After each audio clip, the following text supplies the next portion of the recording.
बोले सदगुरुदेव भगवान की जय। कल जागृत अवस्था के बारे में आपने देखा था। जागृत अवस्था क्या है?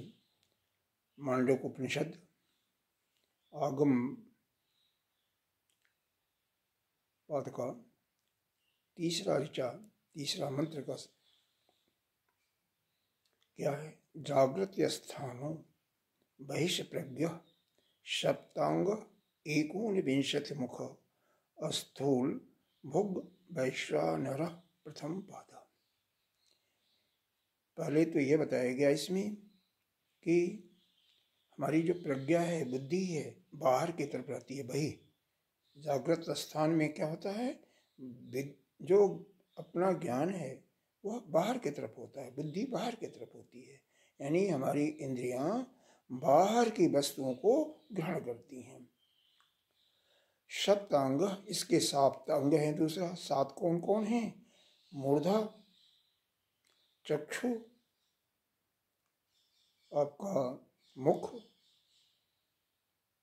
धड़, प्राण, एब्डोमेन यानी बस्ती उसको कह सकते हो, जहाँ पर यह और अंतिम बताया गया पाद। इनका अगर हम इसको समष्टि से जोड़ें तो मूर्धा जहाँ पर है, मूर्धा को हम क्या कहते हैं? देवलोक यानी स्वर्गलोक। कुछ लोग उसको नीचे मानते हैं, लेकिन स्वर्गलोक है आकाश और उसके बीच में, जहाँ पर प्रकाश की किरणें हैं। कुछ उसको मानते हैं जहाँ सूर्य की प्रथम किरणें पड़ती हैं। लेकिन देवलोक का तात्पर्य ज़्यादा महात्मा लोग उसको स्वर्ग को ही मानते हैं, स्वर्गलोक को ही मानते हैं। और आंखें, नेत्र क्या हैं? यह सूर्य और चंद्र है, क्योंकि चंद्र मन का कारक है। बिना मन के किसी चीज को, मन जब इंद्रिय के साथ नहीं होगी, नेत्र के साथ, तो किसी वस्तु का ग्रहण आप नहीं कर सकते। मुख, इसका अग्नि है। धड़, इसका देवी कहते हैं इसको, इसका आपका आकाश समष्टि में। और यह जो आपका बस्ती है एब्डोमेन के नीचे, अब ये जो हाथी वगैरह होती हैं, जहाँ से मल मूत्र इत्यादि निकलता है किडनी इत्यादि से, इसको वहाँ पर हम जल के तुल्य यानी समुद्र, नदियाँ इत्यादि से तुलना करते हैं, बताते हैं। और अंतिम 7वां पद जहाँ पर पैर है, वह उस विराट पुरुष का वही पृथ्वी है। इस प्रकार से 7 का हो गया। यहाँ पर एक चीज ध्यान रखने की बात है कि यह एकोनविंशति, इसके तो 7 अंग हो गए, बाहर भी प्रज्ञा है, ठीक है, लेकिन एकोनविंशति मुख, इसकी 19 मुख हैं और उससे यह भोग करता है। तो यह वैश्वानर जो है, जो इसका मानी वैश्वानर है, अब 19 मुख कैसे भोग करता है? 5 ज्ञानेंद्रियों से 5 विषय का तो भोग करते हैं, आप सबको मालूम है कि कर्ण से शब्द का भोग करते हैं, शब्द को सुनते हैं। नेत्र से रूप को देखते हैं। घ्राण इंद्रिय से गंध को देखते हैं, गंध का स्वाद लेते हैं। और त्वचा से स्पर्श का सुख लेते हैं। साथ ही रसना इंद्रिय से क्या करते हैं? आप जो भी आप स्थूल पदार्थ लेते हैं, उसका रस, उसका आनंद लेते हैं। इसी प्रकार से आप ये समझिए, कर्मेंद्रियों से भी जब कोई वस्तु आप हस्त से कोई ग्राह करते हैं, लेते हैं, तो आपको कुछ वहाँ पर आनंद मिलता है, रस मिलता है। तो इसका मतलब वहाँ से भी आप सुख ले रहे हैं, वहाँ से भी भोग ले रहे हैं। इसी प्रकार पैरों से भी, अगर इन पैरों से कहीं मंदिर जाते हैं, वहाँ पर वहाँ का आनंद लेते हैं, तो इसका मतलब वहाँ से भी, इन कर्मेंद्रियों से भी हमें आनंद मिलता है। इसी प्रकार से हर एक कर्मेंद्रिय से अब वाणी बोलते हैं, अच्छा भाषण बोल रहे हैं, आपको उसमें रस आ रहा है, तो वो भी आप आनंद ले रहे हैं। तो इस प्रकार से 5 कर्मेंद्रिय, 5 ज्ञानेंद्रियों, इन 10 से आप सुख की प्राप्ति ले रहे हैं, आनंद रस ले रहे हैं, इसका मतलब इनसे भोग ले रहे हैं। अब आइए 5 प्राणों पर। इसी प्रकार से 5 प्राण, प्राण, अपान, उदान, व्यान और समान, इनसे भी भोग ले रहे हैं। क्यों? जब समान प्राण आपका भोजन को पचा देता है तो उससे क्या रस नहीं लेते हैं? प्राण जब श्वास लेते हैं और श्वास छोड़ते हैं तो आपको वायु का तो भोग कर ही रहे हैं ना, तो वहाँ पर वायु का भोग कर रहे हैं। अगर वायु आपके शरीर के अंदर ना आए तो आपका शरीर मृत अवस्था में हो जाएगा, तो भोगते भी कर रहे हैं। अब आइए 4 अंतःकरण के जो हैं, मन, बुद्धि, चित्त और अहंकार से क्या भोग रहे हैं। अहंकार से जब मैं और मेरा कर रहे हो तो उसमें भी रस आ रहा है। बुद्धि से जब ऐसे सोचते हैं कि हमने ये विजय प्राप्त कर लिया, ये हमारा इतना लाभ हो गया, तो रस तो मिल रहा है ना। इसी प्रकार से चित्त, मन से, मन में कोई अच्छा संकल्प विकल्प आ रहा है तो उससे भी आनंद ले ही रहे हैं, रस ले रहे हैं, और नहीं तो या तो सुखी या दुखी हो रहे हैं। तो इस प्रकार से इस 19 मुखों से यह जागृत अवस्था में यह वैश्वानर भोग करता है। यहाँ पर एक चीज और ध्यान रखने की योग्य है क्या, कि यह जो 5 महाभूतों से यह शरीर, स्थूल शरीर बना है, अब इसके बारे में सोच है,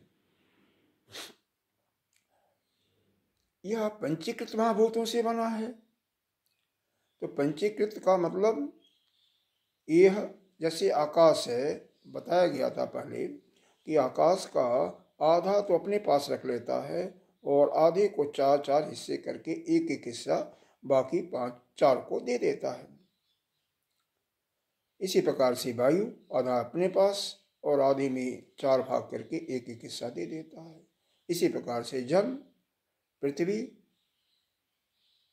हर एक तत्व आधा अपने पास, अग्नि भी इसी प्रकार से, और एक एक हिस्सा बाकी को दे देता है। इसी अब इसको अनुभव कैसे करें? अब वायु को देखें। अब वायु में कभी देखते हैं जब तेज हवा चलती है तो कण भी आप अनुभव करती होंगी, यानी पृथ्वी तत्व वहाँ पर अनुभव होता है। पृथ्वी तत्व के कारण से वह कण आता है। कई बार उसमें अग्नि की गर्म होती है हवा, तो वह भी अग्नि के कारण से होती है। इस प्रकार से इन 5 तत्वों में चारों मतलब 5 का मिश्रण होता है। आकाश में आकाश प्रचुर मात्रा में होगा, ज़्यादा होगा, और बाकी थोड़े थोड़े मात्रा में होती है। अब इन्हीं 5 तत्वों के तम गुणों से यह आपका शरीर बना है। लेकिन यह कहने वाली बात तो है, शास्त्र में तो यही बताया गया है, लेकिन वास्तव में हमारे एक पूज्य स्वामी अखंडानंद जी वो कहते हैं कि नहीं, यह ऐसा नहीं है। हर एक के अंदर यह एक ही प्रकार से मिश्रण होकर के यह शरीर नहीं बनता। हर एक में यह अलग अलग होता है। इसी कारण से कोई मोटा दिखाई देता है, कोई पतला दिखाई देता है, कोई बहुत दौड़ दौड़ के काम करता है, कोई समाधि लगाने में ज़्यादा सुख उसको मिलता है, कोई सोने में, आलस्यपना में, प्रमाद में आनंद का उपभोग करता है। तो कारण क्या है? देखो, जिसके अंदर, जिस शरीर के अंदर, जिस भी जीव के अंदर अगर आकाश तत्व की प्रधानता होगी, आकाश तत्व ज़्यादा होगा, बाकी तत्व कम होगा, निश्चित रूप से वह समाधि, वह पूजा पाठ ध्यान इत्यादि में उसका मन ज़्यादा लगेगा। वायु तत्व जिसके अंदर प्रधानता होगी, निश्चित रूप से वह दौड़ दौड़ के काम करता रहेगा हवा के बाद। पक्षियों को देखो, वायु तत्व की अधिकता होती है, इसलिए फटाफट वह जो है उड़ जाती हैं आकाश में, कहाँ तक गमन कर जाती हैं। इसी प्रकार से अग्नि तत्व की अधिकता जिसके अंदर होगी, निश्चित रूप से वह मारपीट, क्रोध, गुस्सा ज़्यादा करेगा, उसका भाषण भी तेजस्वी होगा। पृथ्वी तत्व वाले गंभीर होंगी, उसमें वजन होगा, एक सम्यक रूप से होंगी। जल तत्व वाले कफ की अधिकता होगी, मोटापन होगा, शरीर मोटा होगा इत्यादि।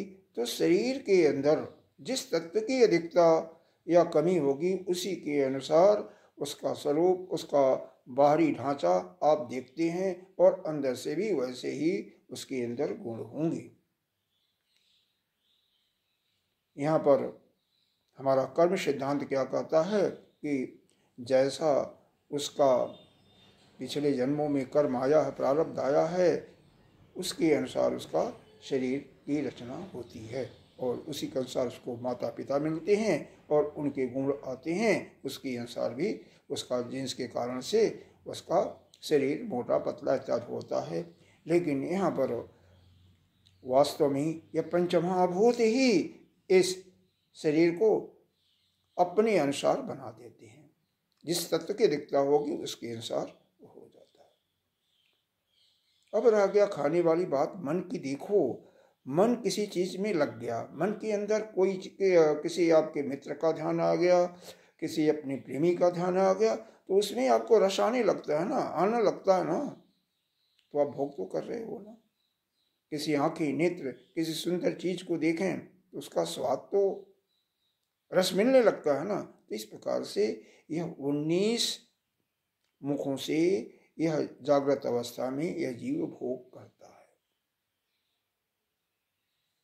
ठीक है, समष्टि में इसी का नाम वैश्वानर है, और आपका व्यष्टि में इसको विश्व के रूप में कहते हैं।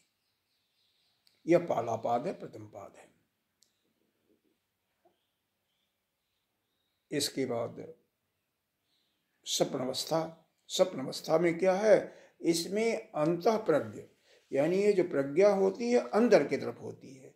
सारी इंद्रियां ये काम नहीं करती हैं, वह सोई हुई रहती हैं, केवल मन ही जागता रहता है, और यही विभिन्न नाना प्रकार के रूपों में अपने को प्रकट करके जो जागृत अवस्था में देखा, एक ही जागृत अवस्था में नहीं बल्कि जन्म जन्मांतर के जागृत अवस्था में जो कुछ देखा है, जो कुछ उसके अनुभव आया है, उसी को लेकर के वह अपना एक नया संसार बनाता रहता है। बताया क्या गया है इसमें, चौथा मंत्र है इसका अपने मांडूक्योपनिषद का, उसको देखें कि स्वप्न स्थानो अंतः प्रज्ञ सप्तांग 19 मुख प्रविव्यक्त भुक्तैजसो द्वितीय पाद। मतलब स्वप्न अवस्था किसे कहते हैं, जिसमें प्रज्ञा है जो अंदर की तरफ होती है, इसमें बाहर की तरफ नहीं होती है बल्कि अंदर की तरफ। जागृत अवस्था में बाहर की तरफ होती है। 7 अंग इसके अंदर भी हैं। कौन? जो पहले बताया गया था, जागृत अवस्था में वही 7 अंग है। 19 मुख, 19 मुख जो पहले हैं आपके जागृत अवस्था में वही रहते हैं, उसमें तो कोई परिवर्तन होता नहीं है। लेकिन यह इसका जो अभिमानी है उसका नाम यहाँ पर तेजस रख दिया गया। यह तेजस, इसको हम द्वितीय पाद कहते हैं। इसी को आप देखें, इसमें कैसे आप जो 19 मुख हैं तो कैसे भोग करते हैं इसको देखें। इसमें वास्तविक भोग आपका नहीं होता है, लेकिन उसका रस का आप अनुभव करते हैं। जैसे आप विश्व में देख रहे हैं, कोई शेर आ गया तो अंदर क्या हुआ, डर तो हो गया ना, चिल्लाने तो लगे ना, तो फिर क्या हुआ, वो भोग हो गया। बेशक आपकी आवाज़ नहीं निकल रही है, प्रयास कर रहे हैं, तो वास्तव में चूंकि वो एक भाषित हमें आनंद मिलता है, भाषित मालूम पड़ता है, प्रतीति होती है, लेकिन वह बाहर की विषय तो बाहर हैं, तो बाहर का तो वह आनंद नहीं मिलता। लेकिन आपको यह मालूम होता है कि हम स्वप्न देख रहे थे और अमुक चीज खा करके आनंद ले रहे थे, प्रतीति तो हो रही है ना, यह आपका स्वप्न अवस्था है। इसी को आप इसमें देखेंगे तत्वबोध के अंदर क्या बताया गया, स्वप्न अवस्था केति चेत। स्वप्न अवस्था क्या है बताया गया, जागृत अवस्थायाम जतदिष्टम जतश्रुतम तज्ज नितवासनया निद्रा समय जह प्रंच प्रतीयते। मतलब जो वही जागृत अवस्था में जो आपने देखा सुना किया, वही उसी का प्रपंच इस स्वप्न अवस्था में आपका मन ही नाना प्रकार के रूप में उसको आपको उसकी प्रतीति होती है, यही स्वप्न अवस्था है।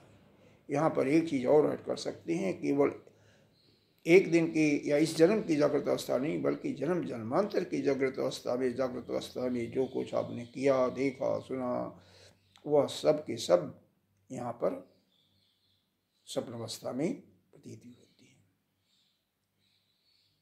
अब आइए हम ध्यान का कार्यक्रम करते हैं। आज इतना ही।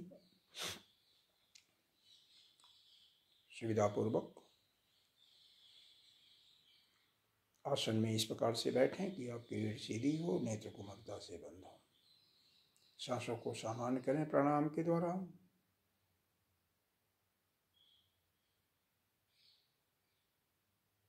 ध्यान के पहले प्राणायाम आवश्यक है। हमारी सांसें सूक्ष्म और शांत होनी ही चाहिए। तो बाईं नासिका से बहुत स्लोली श्वास को भरें। श्वास पूरी भर जाए। कुंभक की अवस्था में सुविधानुसार रुकने का प्रयास। दाईं नासिका से अंगूठा डालते हुए श्वास को बाहर करें। बाहर करने के बाद पुनः सुविधानुसार बाएं कुंभक में रुकें। पुनः दाईं से श्वास भरें। पुनः आंतरिक कुंभक। बाईं से श्वास बाहर होने के बाद बाएं कुंभक। एक आवृत्ति हुई, दो आवृत्ति और।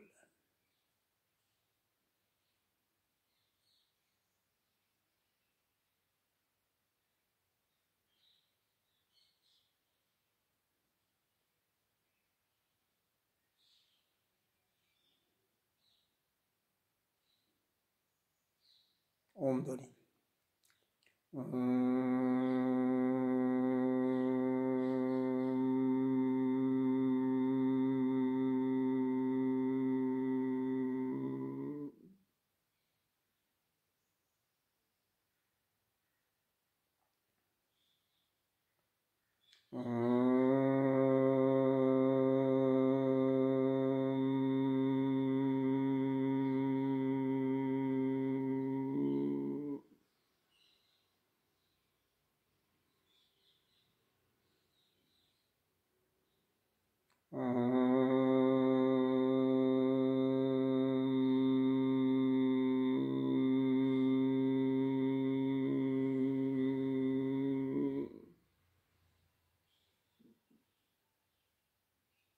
शांत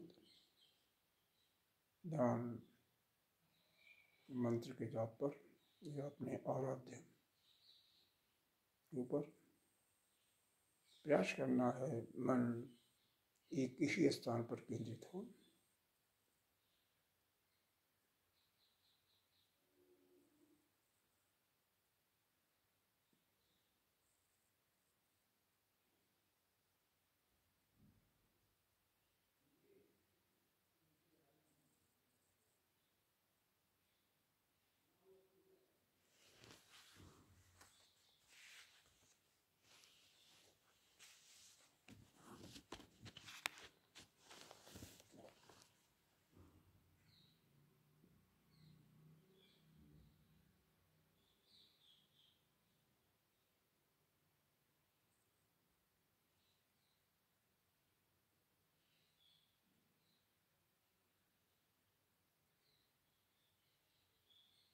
आज जो आपको बताया गया उसके अनुसार इतना तो अनुभव किया होगा कि जब भी हमारा मन कोई इंद्रिय बाहर की तरफ होगी, बाहर के विषयों को सोचेंगे, देखेंगे, बाहर किसी से बातें करेंगे, तो आपका मन क्या होगा? वह जो आनंद लेगा, वह संसार का आनंद ही आपके अंदर आएगा। उस समय आप परमात्मा से मिलना चाहें तो नहीं हो सकता, आप अपने स्वरूप में स्थिति नहीं हो सकती।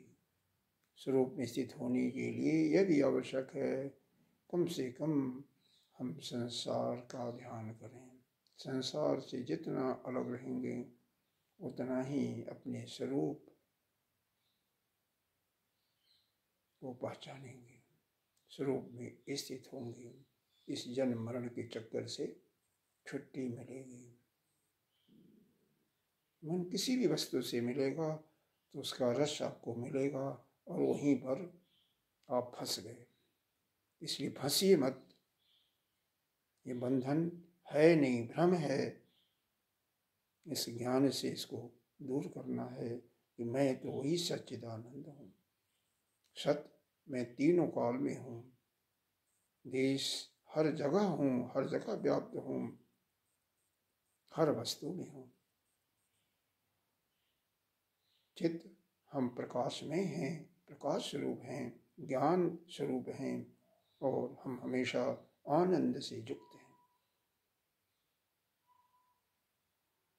जैसे आप 50 सालों से शरीर को अपना माना है, नित्य अगर चिंतन करते जाएंगे कि हम ब्रह्म ही हैं, हम सभी के अंदर हम ही, हमारी आत्मा, सबकी आत्मा एक है, सबकी आत्मा हमारे अंदर, हमारी आत्मा सबके अंदर, निश्चित रूप से आप उस महान स्वरूप जो कि अपना स्वरूप है उसमें स्थित हो जाएंगे।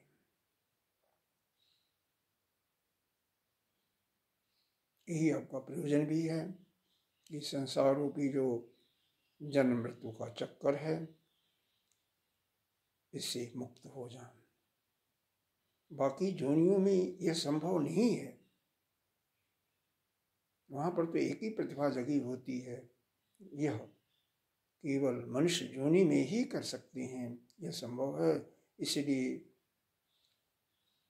अस्मिन् काले अस्मिन् देशे अस्मिन् काले अस्मिन् शरीरे, इसी देश में, इसी शरीर से, इसी काल में अपने को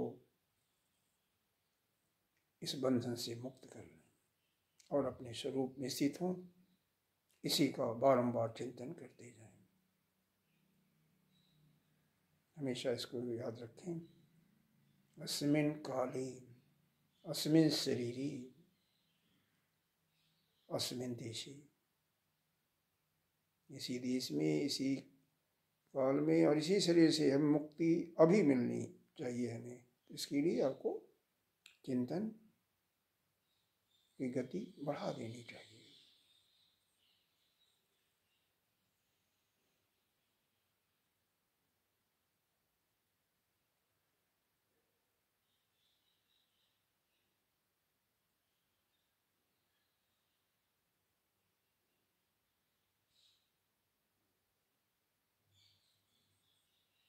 कल से सुषुप्ति अवस्था पर चर्चा होगी।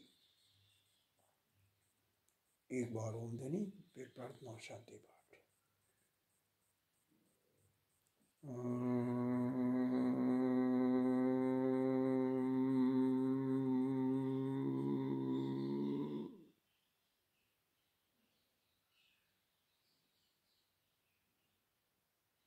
सर्वे भवन्तु सुखिनः, सर्वे सन्तु निरामयाः, सर्वे भद्राणि पश्यन्तु, मा कश्चित् दुःखभाग् भवेत्। ओम शांति शांति शांति।